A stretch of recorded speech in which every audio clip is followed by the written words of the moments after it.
प्यारे दोस्तों, एक बहुत ही ज्यादा भयंकर और बुरी खबर सामने आ रही है।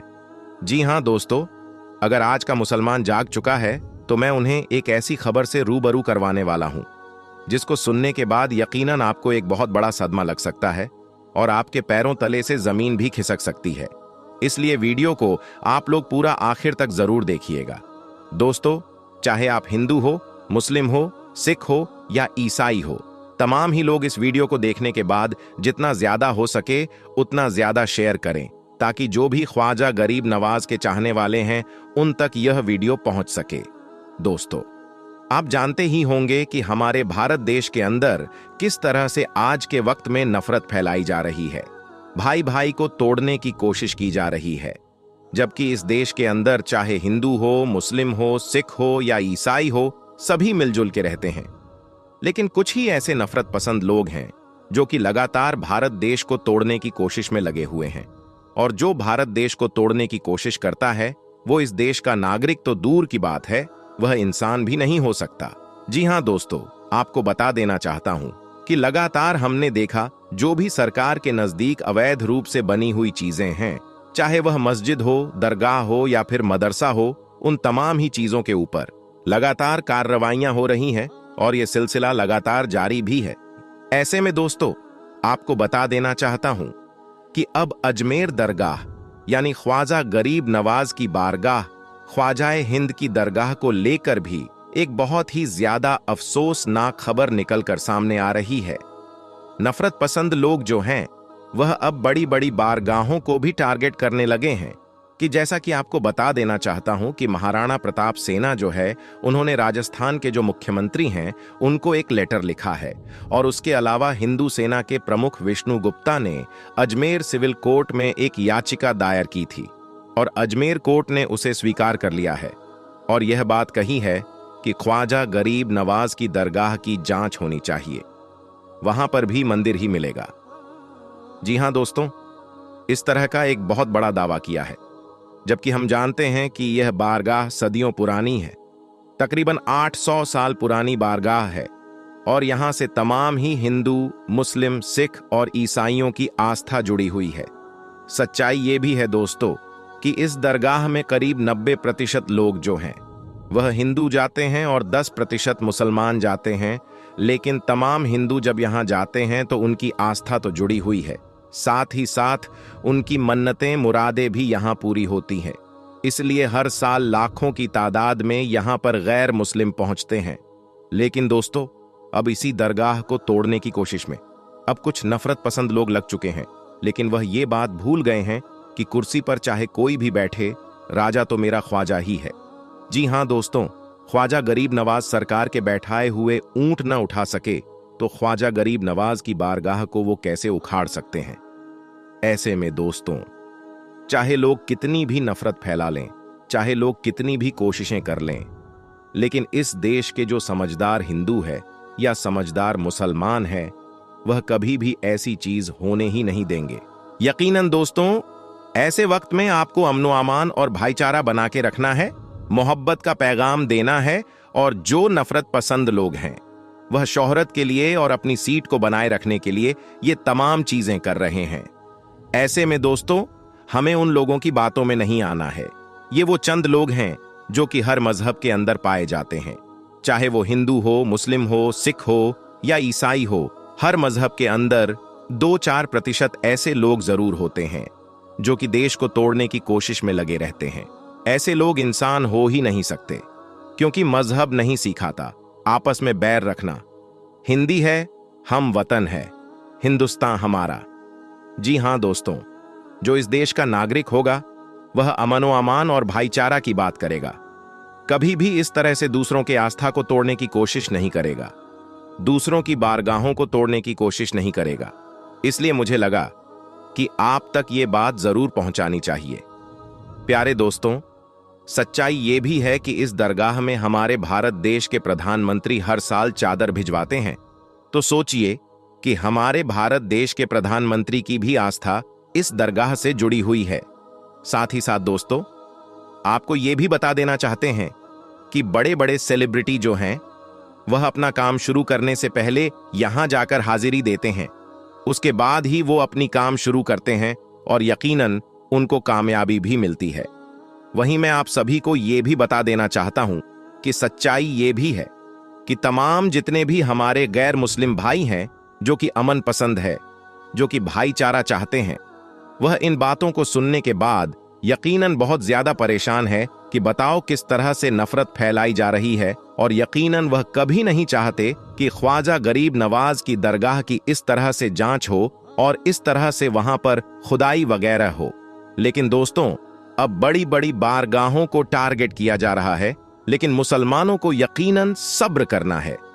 बेशक इन्नल्लाह मा साबिरीन, बेशक अल्लाह सब्र करने वालों के साथ है। जो नफरत पसंद है वह कोशिशें करते रहेंगे, लेकिन अगर हम उनकी बातों पर ध्यान नहीं देंगे तो यकीनन यह लोग खामोश हो जाएंगे। हमें सिर्फ और सिर्फ मोहब्बत का पैगाम देना है, किसी भी तरह से इनके बहकावे में नहीं आना है। हमें सिर्फ और सिर्फ भाईचारा देखना है, और यकीनन इस देश की एकता की यही मिसाल है। मुझे उम्मीद है आप मेरी बातों को समझ रहे होंगे। मेरे प्यारे दोस्तों, ख्वाजा गरीब नवाज की बारगाह कोई छोटी बारगाह नहीं है। जी हां दोस्तों, ये करामती बारगाह है, क्योंकि ख्वाजा गरीब नवाज सरकार की बारगाह कोई छोटी मोटी बारगाह नहीं है।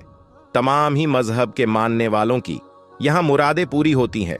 अकबर बादशाह भी यहां आया था मुराद लेकर कि अल्लाह उसे एक बेटा अता कर दे, और अल्लाह ताला ने अकबर बादशाह को एक औलाद की नेमत अता फरमाई, यानी बेटा अता फरमाया। तो सच में ये बहुत बड़ी बारगाह है, और हर साल यहां पर लाखों की तादाद में लोग पहुंचते हैं।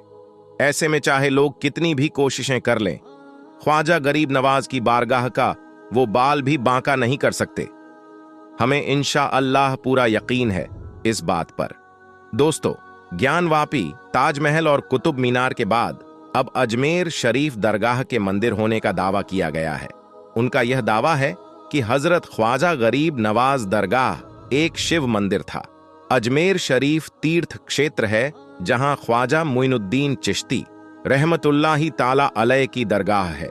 लोग यहां आकर मुरादें मांगते हैं, और मन्नत पूरी होने पर ख्वाजा मोइनुद्दीन चिश्ती रहमतुल्लाही ताला अलैह की दरगाह में चढ़ावे चढ़ाते हैं।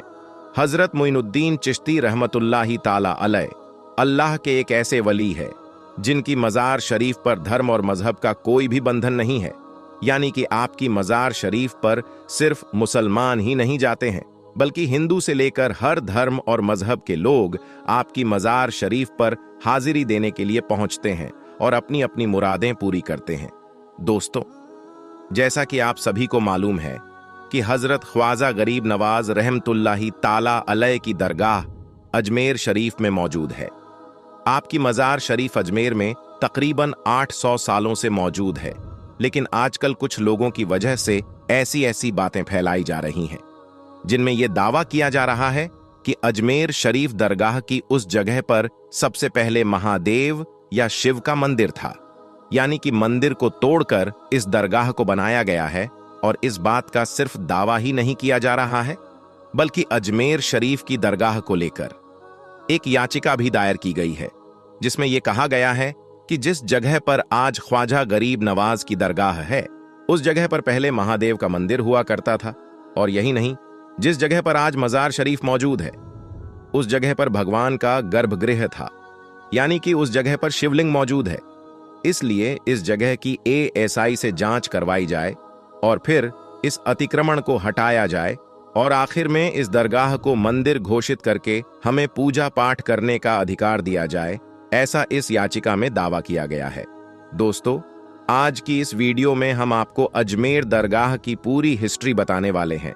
यानी कि हजरत ख्वाजा गरीब नवाज की दरगाह को अजमेर में कब और किसने बनाया था, किस जगह पर बनाया था, और आपकी असल मज़ार शरीफ किस जगह पर मौजूद है। और साथ ही साथ आपको ये भी बताने वाले हैं कि क्या सच में इस दरगाह शरीफ को किसी मंदिर को तोड़कर बनाया गया है। हकीकत जानकर यकीनन आपके भी होश उड़ जाएंगे। इसलिए आज का यह वीडियो आप सभी के लिए बहुत ही जरूरी है। आप चाहे हिंदू हो या मुसलमान, आप इस वीडियो को आखिर तक जरूर देखें। सबसे पहले तो हम आपको हजरत मोइनुद्दीन चिश्ती रहमतुल्लाही ताला अलैह की दरगाह के बारे में बताते हैं। उसके बाद ख्वाजा मोइनुद्दीन चिश्ती रहमतुल्लाही ताला अलैह का अजमेर आने का इतिहास भी बताएंगे। लिहाजा आप इस वीडियो को बगैर स्किप किए आखिर तक गौर से जरूर देखना। मोइनुद्दीन हसन चिश्ती रहमतुल्लाही ताला अलैह का जन्म 1141 ईस्वी में ईरान के सीजिस्तान में हुआ था। भारत में चिश्ती सिलसिले की बुनियाद ख्वाजा मोइनुद्दीन चिश्ती ने ही की थी।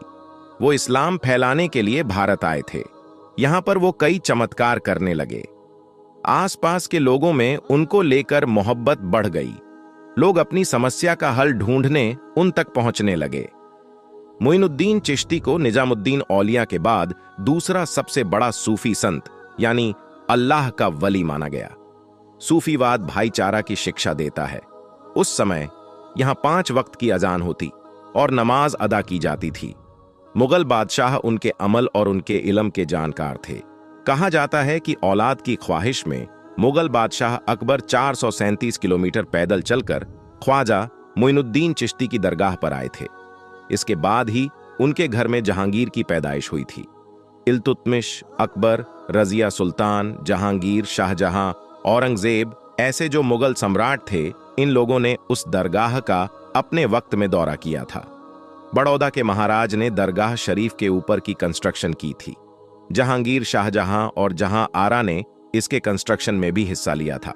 दोस्तों, अब हम आपको थोड़ा पीछे ले चलते हैं और आपको ये बताते हैं कि जब हजरत ख्वाजा गरीब नवाज भारत आए थे तो उस वक्त अजमेर का माहौल कैसा था।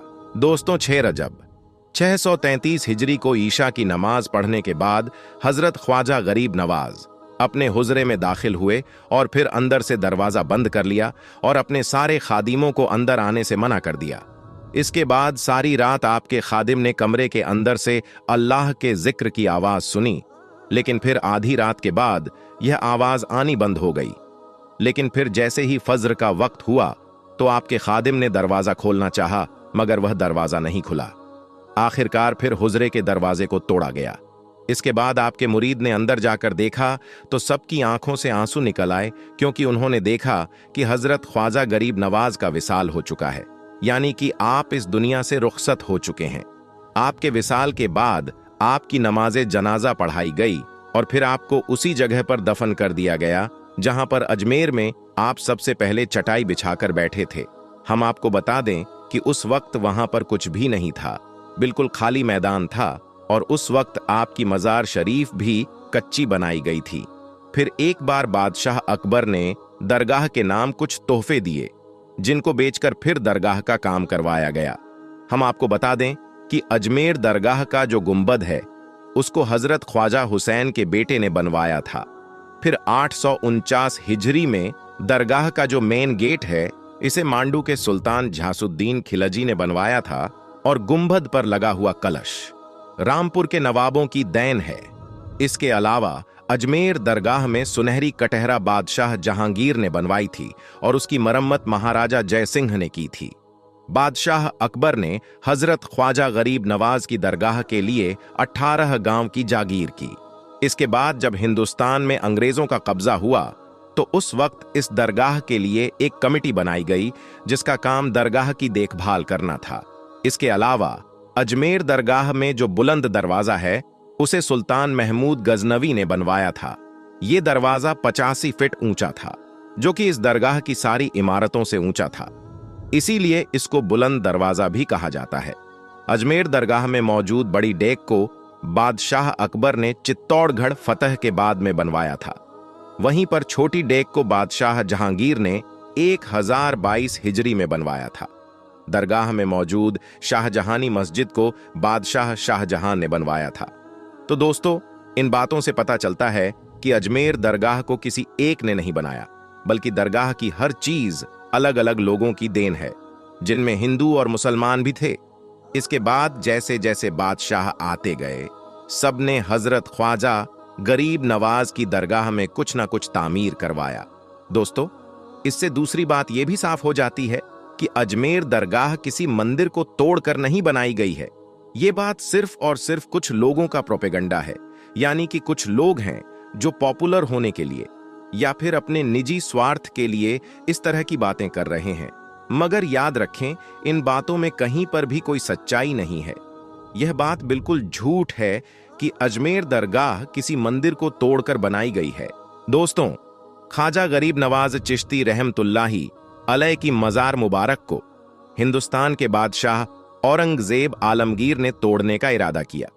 बादशाह औरंगजेब को वलियों के बारे में यह गलतफहमी थी कि मरने के बाद मज़ारों में उन्हें जिंदा किया जाता है। अपनी इसी वहम को दूर करने के लिए बादशाह औरंगजेब ने एक दिन गरीब नवाज की जियारत करने के लिए अजमेर शरीफ पहुंचे, और जब अजमेर शरीफ पहुंचे तो अजमेर पहुंचकर औरंगजेब ने अपने काजी से कहा कि चलो मान लेता हूं कि गरीब नवाज अल्लाह के वली है, मगर मैं तभी मानूंगा जब मैं उनको सलाम पेश करूंगा और मुझे सलाम का जवाब मिलेगा। अगर मुझे सलाम का जवाब नहीं मिला तो मैं मजार शरीफ को तोड़ दूंगा। औरंगजेब आलमगीर जब मजार पर पहुंचे तो वहां पर उन्हें एक अदना सा शख्स बैठा हुआ दिखाई दिया। वो शख्स इंतजार कर रहा था। बादशाह औरंगजेब ने उस शख्स से पूछा कि क्या मामला है, तुम यहां पर क्यों बैठे हो और तुम परेशान क्यों लग रहे हो? तो उस शख्स ने बादशाह औरंगजेब से फरमाया, हजरत मैं आंख से नाबीना हूं, यानी मैं अंधा हूं, और काफी वक्त से ख्वाजा गरीब नवाज रहमतुल्लाही अलैह से दुआ कर रहा हूं कि मेरी आंखों की रोशनी मुझे वापस मिल जाए, लेकिन कोई फायदा नहीं होता। मैं काफी वक्त से यहां पर हाजिरी दे रहा हूं और रो रो कर दुआ भी कर रहा हूं कि या अल्लाह, अपने इस वली के सदक़े मेरी आंखों की रोशनी मुझे अता कर दे, मगर आज तक मुझे कोई फायदा नहीं हुआ, यानी मेरी आज तक कोई हाजिरी और दुआ कबूल नहीं हुई। तो बादशाह औरंगजेब ने उस अंधे शख्स से कहा कि मैं मजार पर सलाम पेश करने के लिए जा रहा हूं, और जब मैं वापस आऊं और तब तक अगर तेरी आंखों की रोशनी तुझे वापस ना मिली तो मैं तलवार से तेरी गर्दन उड़ा दूंगा। इतना सुनते ही वह अंधा आदमी बहुत ही ज्यादा परेशान हो गया और बहुत ज्यादा गमगीन हो गया, और वो अंधा आदमी सोचने लगा कि अब क्या होगा। अब तक तो मेरी आंखों की रोशनी नहीं थी, लेकिन अब मेरी गर्दन भी उड़ा दी जाएगी। यानी वो अंधा शख्स कहने लगा कि अब तक तो मैं अपनी आंखों की रोशनी से ही परेशान था कि मेरी आंखों की रोशनी नहीं है, मैं अंधा हूं, लेकिन बादशाह ने अब मेरी गर्दन उड़ाने की बात कर दी है, यानी मेरा बचना अब बहुत ही ज्यादा मुश्किल लग रहा है। फिर उस अंधे आदमी ने जोर जोर से रोना शुरू कर दिया और तड़प तड़प कर ख्वाजा गरीब नवाज से फरियाद किया।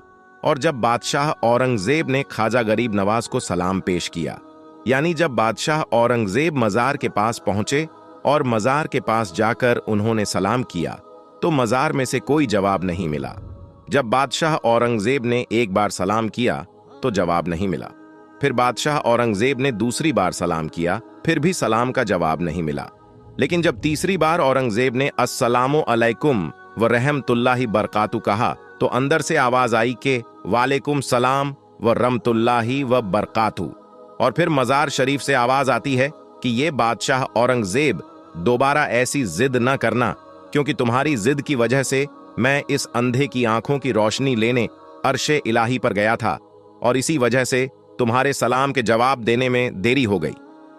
सुभान अल्लाह। दोस्तों, ख्वाजा गरीब नवाज की करामत को देखने के बाद बादशाह औरंगजेब आलमगीर रहमतुल्लाही अलैह एक अल्लाह की वली बन गए। अल्लाहू अकबर। तो मेरे दोस्तों, ये शान होती है अल्लाह के वलियों की। ये वाकया होना था कि बादशाह औरंगजेब रहमतुल्लाही अलैह एक बहुत ही बड़े अल्लाह के वली बन गए, जिन्होंने एक किताब भी लिखी है, फतावा ए आलमगिरी। बड़े बड़े मसाइल इसी किताब से हल होते हैं। मेरे दोस्तों, जब ख्वाजा गरीब नवाज रहमतुल्लाही अलैह अजमेर शरीफ पहुंचे तो उस वक्त एक मंदिर था जो अजमेर का सबसे बड़ा मंदिर था, और यह मंदिर सिर्फ राजा और रानियों की इबादत के लिए खास था। और उस मंदिर के साथ ही एक तालाब भी था, जिसको हम और आप अना सागर के नाम से जानते हैं और पहचानते हैं। हिंदू इस तालाब के पानी को बहुत ही ज्यादा पवित्र यानी पाक साफ मानते थे। उनका मानना था कि जो भी इस तालाब में नहा लेगा उसके सारे गुनाह झड़ जाएंगे। कहते हैं कि इस मंदिर में रात को इतने चिराग जलते थे कि हर रात 3.5 मन तेल उन चिरागों में इस्तेमाल होते थे। अगल बगल के कई देहाती इलाके मंदिर के नाम थे, यानी उन देहात की आमदनी मंदिर पर खर्च होती थी। उस मंदिर में हजारों लोग रहते थे, जिनका काम आने वालों की सेवा और देखभाल करना था कि कौन सा खुदा बेटा देता है, कौन सा देवता सेहत और तंदुरुस्ती का मालिक है, और किस मूर्ति की पूजा से दौलत की बारिश होती है। हजरत ख्वाजा गरीब नवाज रहमतुल्लाही अलैह उस मंदिर के पास चले गए और अना सागर से कुछ दूरी पर चटाई बिछाकर अपने मुरीदों के साथ बैठ गए, और उसी वक्त असर का वक्त हो गया। लिहाजा आप रहमतुल्लाही अलैह ने हजरत कुतुबुद्दीन बख्तियार काकी रहमतुल्लाही अलैह से अजान देने को कहा। कुफ्र शिर्क के गढ़ अजमेर में अल्लाह की वहदानियत और मोहम्मद सल्लल्लाहु अलैहि वसल्लम की रिसालत का ये पहला ऐलान था। वो लोग इस्लाम को नहीं जानते थे कि इस्लाम क्या है। चुनांचे अजान की आवाज सुनकर वह हैरान हो गए और अपने घर से निकल आए। सब मुसाफिरों ने अना सागर के पानी से वजू किया और नमाज पढ़ना शुरू किया। सब हिंदू हैरान रह गए कि सब भगवान तो अंदर हैं, तो फिर ये लोग किस भगवान को पुकार रहे हैं। जब शाम हो गई तो फिर ये लोग किस भगवान को पुकार रहे हैं।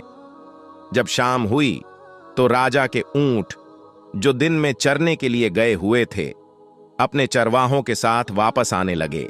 इत्तफाक से जहां ख्वाजा गरीब नवाज रहमतुल्लाही अलैह अपने साथियों के साथ बैठे हुए थे, वो जगह राजा के ऊंटों के बैठने की जगह थी। चरवाहों ने ख्वाजा गरीब नवाज रहमतुल्लाही अलैह से कहा, उठो बाबा, ऊंटों के बैठने की जगह खाली करो। आप रहमतुल्लाही अलैह ने फरमाया, इतना बड़ा मैदान पड़ा है, ऊंट तो कहीं भी बैठ सकते हैं, क्यों मुसाफिरों को तंग करते हो। लेकिन वह ना माने और जिद कर रहे हैं कि ऊंट इसी जगह पर बैठेंगे।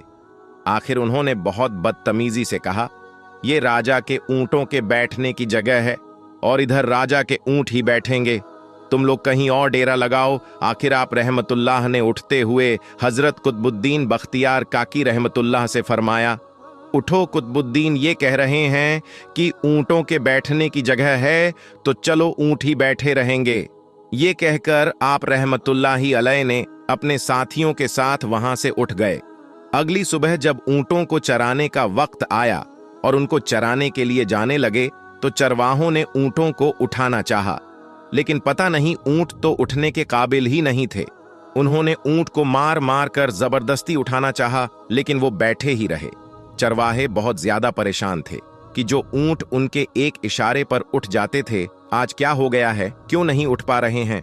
आखिर उन्हें याद आया कि कल उस मुसाफिर फकीर ने कहा था कि चलो ऊंट ही बैठे रहेंगे। लोग इकट्ठा होना शुरू हो गए। कोई कह रहा था कि फकीर कोई काबिल जादूगर है, और किसी ने कहा कि वो कोई भगवान का अवतार है। धीरे धीरे बात राजा तक पहुंच गई कि एक मुसाफिर फकीर ने राजा के ऊंटों पर जादू कर दिया है। राजा ने ख्वाजा गरीब नवाज रहमतुल्लाह को पैगाम भेजा कि तुम कैसे फकीर हो जो बेजबानों को बांध कर रखते हो, ये बेचारे भूख प्यास से मर जाएंगे, इसलिए मेहरबानी करके अपना जादू वापस ले लो। आप रहमतुल्लाही अलैह ने फरमाया, हम मुसलमान हैं और मुसलमान बद्दुआ नहीं करते, ना ही जादू करते हैं। जाओ कहो, जिसके हुक्म से बैठे थे उसी के हुक्म से उठ खड़े हो जाओ। अब जो जाकर उठाया तो ऊंट फौरन उठ गए और हिंदुओं की दिलचस्पी उन मुसाफिरों में बढ़ने लगी। 5 वक्त आजान होती और नमाज की अदायगी की जाती। आखिर राजा तक यह बात पहुंच गई कि कुछ फकीर आए हैं जो मुसलमान हैं, 5 वक्त आजान देते हैं और हमारे पवित्र तालाब को हाथ मुंह धोकर भ्रष्ट करते हैं, यानी कि नापाक कर देते हैं, और तो और हमारे धर्म के खिलाफ बातें करते हैं। कहते हैं कि मूर्तियां पूजने के काबिल नहीं है, ये तो सिर्फ पत्थर है, इसलिए इन्हें यहां से उठाया जाना चाहिए। राजा ने फकीरों को पैगाम भिजवाया कि तुम लोग मांस गोश्त खाते हो, हमारे धर्म के खिलाफ बोलते हो, और तो और हमारे पाक तालाब को अपने हाथ डालकर नापाक करते हो, जो हम बर्दाश्त नहीं कर सकते, इसलिए तुम लोग यहां से चले जाओ। आप रहमतुल्लाही अलैह ने फरमाया कि और भी तो इतनी दुनिया आती है, हमारे पानी पी लेने से कौन सी कमी आ जाएगी। लेकिन वो कहने लगे, वह सब हमारे अपने धर्म के लोग हैं और तुम दूसरे धर्म के हो। आइंदा तुम लोगों ने तालाब को नापाक किया तो हम बर्दाश्त नहीं करेंगे। आप रहमतुल्लाही अलैह ने हजरत कुतुबुद्दीन बख्तियार काकी रहमतुल्लाही अलैह से फरमाया, कुतुबुद्दीन, शायद ये लोग आइंदा हमारे पानी पी लेने पर कोई लड़ाई झगड़ा करेंगे। जाओ एक मशकिजा पानी ले आओ, ताकि जरूरत के वक्त कुछ तो पानी मौजूद हो। लिहाजा हजरत कुतुबुद्दीन बख्तियार काकिर रहमतुल्लाही अलैह ने उनसे फरमाया कि चलो हम मशकिजा भर लेते हैं। वो इस शर्त पर मान गए कि तुम्हारा जिस्म पानी से छूना नहीं चाहिए। हजरत कुतुबुद्दीन बख्तियार काकी रहमतुल्लाही अलैह तालाब की सीढ़ियों पर जाकर बैठे और मशकिजा पानी में डुबो दिया। जब वो भर गया तो हजरत कुद्दूस मोहम्मद ने वो मशकिजा ऊपर खींचा, लेकिन जूं ही मशकिजा पानी से बाहर निकाला, अन्ना सागर का पानी सूख चुका था। ऐसा लग रहा था कि अन्ना सागर का सारा पानी मशकिजा में बंद हो गया था। अन्ना सागर का सूखना था कि पूरे अजमेर में कोहराम मच गया और वो रो रहे थे कि जो हम गुनाहों की गटरियां लाते हैं और अन्ना सागर में घुस करके उनसे छुटकारा पा लेते हैं, अब हम गुनाहों का बोझ लिए किधर जाएंगे। सारे इलाके में खबर फैल गई कि मुसाफिर फकीर ने जादू के जोर से अन्ना सागर को सूखा दिया है। राजा ने जब यह सुना तो वो बहुत परेशान हो गया। उसने अपने वजीरों को बुलाया। सबने यही कहा कि फकीर या तो जादूगर है या फिर वाकई में कोई कामिल फकीर है।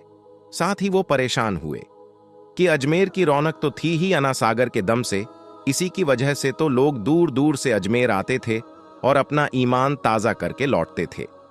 अन्ना सागर के सूख जाने से हिंदू धर्म की प्रचार को बहुत बड़ा धक्का लगा था और ये बहुत ही हैरान करने वाली बात थी। आखिर तय किया गया कि फकीर से बात किया जाए। आखिर वो चाहता क्या है? अगर उसकी कोई जरूरत खाने पीने की चीज है तो हम मान लेंगे, या फिर सब मर्द औरतें और बच्चे जाकर फकीर को मनाएंगे कि लोगों को परेशानी से बचा लीजिए और हम पर रहम कीजिए, हम पाप का बोझ उठाएं, किधर जाएं और कैसे सुकून पाए। यह काम ज्यादा आसान था। लिहाजा सारे लोग बाबा साहब रहमतुल्लाही अलैह के पास आए और बोले, बाबा तुम भी वजू कर लिया करना, लेकिन भगवान के वास्ते हमारा अन्ना सागर हमें लौटा दो। आप रहमतुल्लाही ये अलैह ने हजरत कुतुबुद्दीन बख्तियार काकी रहमतुल्लाही अलैह से फरमाया जाओ, कुतुबुद्दीन मशकिजा वापस तालाब में डाल दो। जूं ही मशकिजा तालाब में उलटा गया, अन्ना सागर किनारों तक उछल आया। उस पानी ने कई दिलों को धो डाला। हिंदू की अपनी तारीखी किताबों में भी हिंदू इतिहासकार इस बात को मानते हैं कि उस शाम 32,000 हिंदू कलमा पढ़कर मुसलमान हुए थे। उन हिंदुओं के मुसलमान हो जाने से हिंदू पंडितों और आम हिंदुओं में भी गमो गुस्सा का तूफान उठ खड़ा हुआ था और वो सोच में पड़ गए थे कि फकीर अगर कुछ दिन और इधर रुक गया तो देवी देवताओं का तो नाम लेने वाला भी कोई नहीं होगा। लिहाजा लोगों ने राजा को मजबूर किया कि जल्द से जल्द कुछ किया जाए। राजा ने मंदिर के बड़े पंडित रामदेव को बुलाया और उसे बाबा साहब रहमतुल्लाही अलैह से मुकाबला करके जल्द से जल्द उन्हें हराने को कहा और अजमेर से बाहर निकाल देने का हुक्म दिया। रामदेव अपने वक्त का माना हुआ पंडित था, जिसके इल्मी काबिलियत की दूर दूर तक धूम मची हुई थी। उसने राजा को यकीन दिलाया कि जल्द ही राजा को कोई अच्छी खबर सुनाएगा। रामदेव बाबा साहब रहमतुल्लाही अलैह के पास आया और उल्टे सीधे सवालात करने शुरू कर दिए। बाबा साहब रहमतुल्लाही अलैह चुप रहे।